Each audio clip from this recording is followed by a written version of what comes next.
as a thief in the night. A new 9th Age battle report. The terrain has not been changed, a heresy. The Sylvan elves are gone from the table, the highborne elves are still here. Against Sauran ancients, and the Saurans go first. Okay. We play the same. No, we play counterthrust and capture the flags. Okay. Deployment hasn't started. Deployment has not started yet. Okay. Here we are deployed. The Sauran ancients got the first drop from the highborne elves. Yes. Got to pick the side. The lizardmen dropped everything so they can have the first turn. And here's the counter deployment of the highborne elf shooting army. The dragon has to face the chameleon skinks, scarping in the forest in the middle of the battle.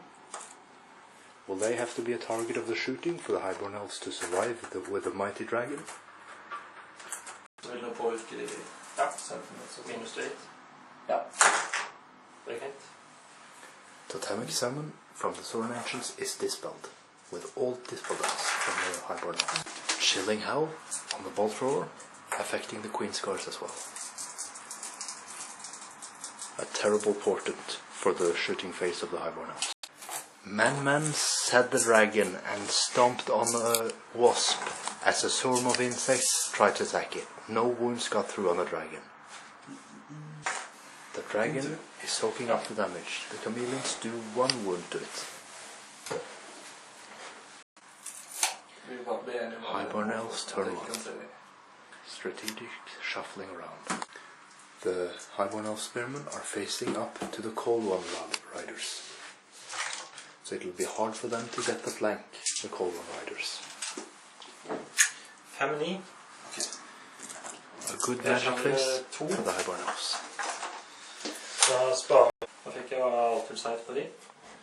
Altered sight is the only thing that goes through, despite the 5/9 magic face.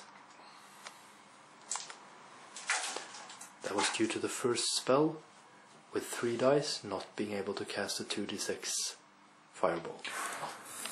The casualties from the highborne elf shooting phase are in the diminutive. Only 1 Rampadon rider, 1 wound off of the caimans, and other than that, very little. Ingen charges om vi prøver en frenzy test.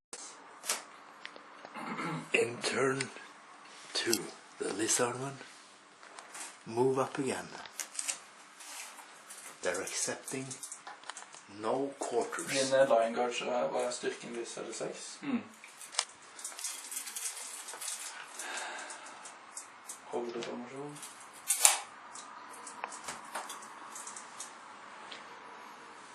Ja, jeg prøver å gi de pluss en tøffelse. Jeg må 7. Totemic summon is dispelled. På de. Okay. +1 toughness on the caimans. Fails. The highborne elves charge the caimans with the dragon and the white lions. +1 toughness goes up on the dragon. Chaffing of the temple guards is a high priority.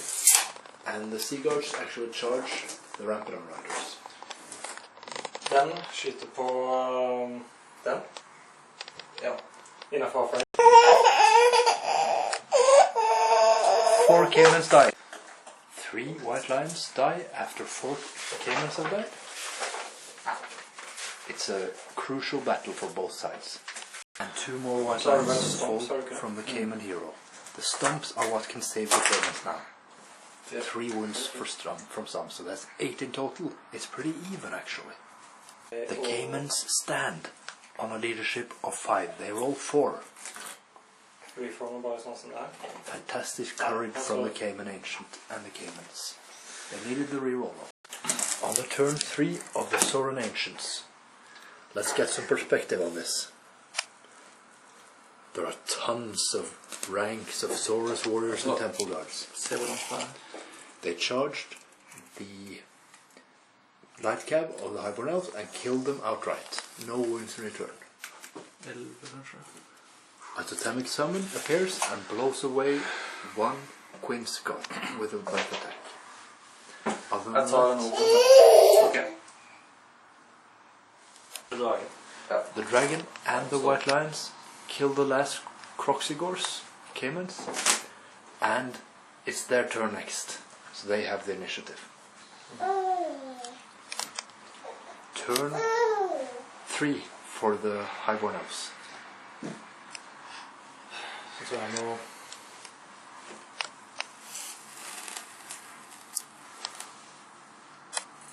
In the magic phase, the elven player was very unfortunate. He miscast his hereditary spell and killed 6 of his own white lions. rolled got 2d6 strength as the number of power dice used. And he rolled 11 on hits. And killed 6 white lions, so that sucks. At the end of the map we have some Saurus knights that fled and then rallied. And they have a long way to travel to get to any war machines or relevant things. Right here the white lions and the dragon fought against the Saurus warriors and the mage, and they failed their steadfast test. Because of fear. Yeah, fear was the final factor. They had to get 7 on cold-blooded and didn't make it. The Saurus has fled. Yes. They rolled 8, and then you subtract 1 from fear. So since they were able to overrun, my temple guards didn't see any valuable targets, but they were chaffed by some archers from earlier, so they charged them, and now they have reformed and are looking at this citizen guard. The sea guards. Sea guards, okay. And yeah, we have some Saurus chaff here moving on the spearmen, but that's it. And yes, the battle between snakes and the war machine was a draw. But we have a totemic summon coming to help them. Since our last update, these Saurus warriors have charged the spearmen and fled from combat, and they ended up an inch behind the lion guards. They lost some guys on the dangerous terrain test, of course. Over here we have some temple guards that got rid of a chaff hero, and they're facing the sea guard. And we have a dragon who can charge them if he dares. And over here at his side of the table you see some reapers are gone. Only one snake swarm guy left, and one lone rider here coming up to save the Saurians. Over here the totemic summon beast is moving towards the final reaper, or maybe he wants to get a piece of the sea guard, who knows. Yeah. The Sylvan Elf army has the temple guards on a stubborn test, but they stand. And the last raptor rider is shot down here. Well, they are by the bolt rover right there. That's a totemic summon. Yeah, there's the totemic summon by the bolt rover. Now it'll be turn 5 for highborne elves. It's my turn 6, and then Sylvan Elves we get the last turn. Okay, highborne elves get the last turn after turn 6 for Sauran Ancients now. The game is now over. The highborne elves played their next to last turn. We didn't even finish the 6th highborne elves turn because, well, there are only 3 Sauruses left here. The temple guards lost their match. The general died. There were 3 temple guards left, which auto broke with the totemic summon. It seems like the marginal battles will always go the highborne elves way as long as they win the strategical battle. They use the hereditary spell very well, so when they do have the upper hand, they manage to play very well on the margins. Any further analysis?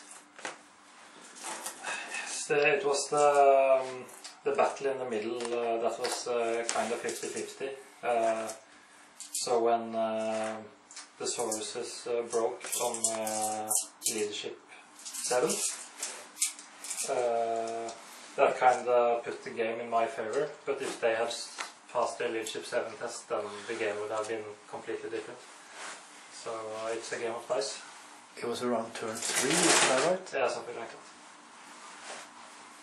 But we also got a chance to look up the rules and learn more about how to position units when we charge, what's legal and what's not legal, and some useful tips for aligning charges and getting the most out of your units. For example, the dragon and the line guard combo was very good, thought out plan. That it was simply possible, yeah. With a large cumbersome dragon base, it's difficult to do